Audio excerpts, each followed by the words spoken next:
Fail. What are the things that cause business to fail? These are questions we hear every day. And to tell us that statistics show that a lot of businesses that start fail within 2 years. Today we are going to be talking about 5 reasons why businesses fail. There are many reasons why businesses fail, but these are our top 5. 1. A failure to plan. The popular saying goes that if you fail to plan, you plan to fail.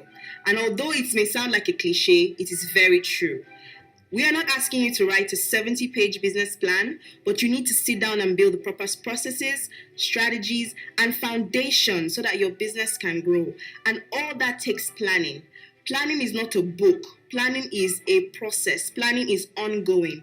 And that is how you build your business. You constantly plan, reevaluate, change your plan so you can grow. Number 2, bad management. Bad people management, bad financial management, bad time management, and a bad management of your focus points. Make sure that you don't bring people into your business who will manage it wrongly. Especially when your business is small, when it comes to managing it, it is very advisable that you do it yourself. And if and when you can't do it, you bring in a professional to help you. Make sure that your management team understands what you're trying to achieve in your business and are not just doing it for the money.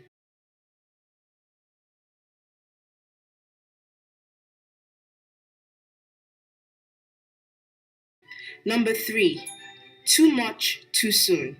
This is when you scale your business too early. You decide to do too much or take on too much, too many customers, too many clients, too much. And then it drains you and it makes you lose sight of what it is you were trying to achieve in the first place.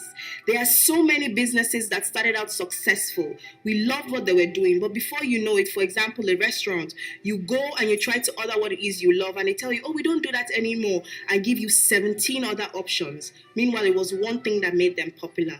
So make sure that you don't do too much too soon. I'm not asking you to stay in a comfort zone.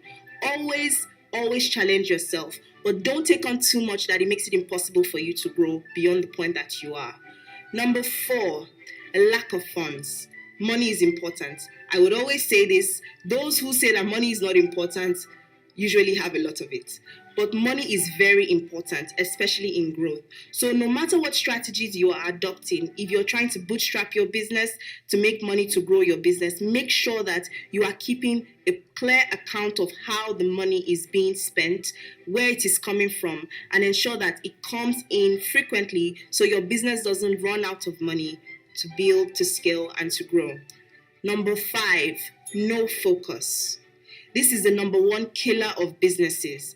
When you do everything, it also ties into our number 3 point. Make sure that you are focusing on your focus, like Nigerians like to say. Focus on the things that make you grow. Focus on the things that make you big, and learn how to say no more so that you can pay attention to the things that make you the business that you are.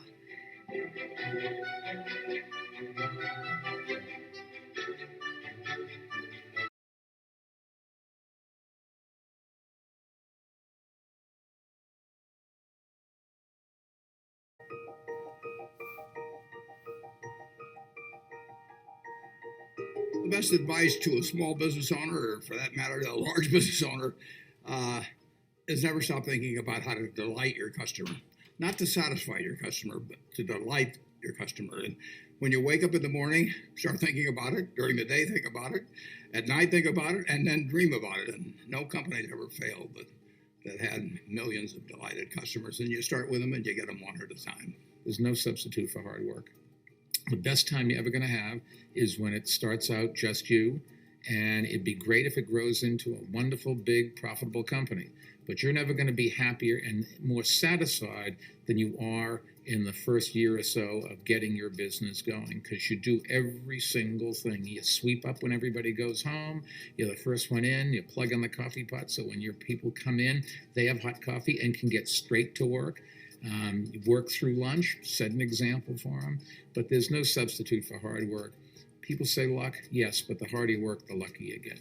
My advice to a small business owner or any entrepreneur would be not to be discouraged if the business you end up with is not the one you started out to pursue, because so often you encounter difficulties, you encounter failures, and the important piece is to learn from each of those very quickly and to pivot and to move on to the idea that works. Of course, you have to be close to your products, close to your customers, and think about them.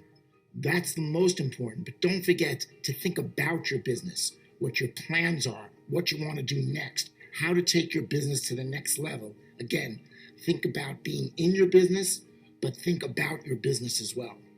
My best advice is to really work hard to clarify what your purpose is and be able to articulate that, be able to communicate it in a simple sentence. And the reason that's important is as you bring people into your company, I think the most important question you ask them is, why are you here?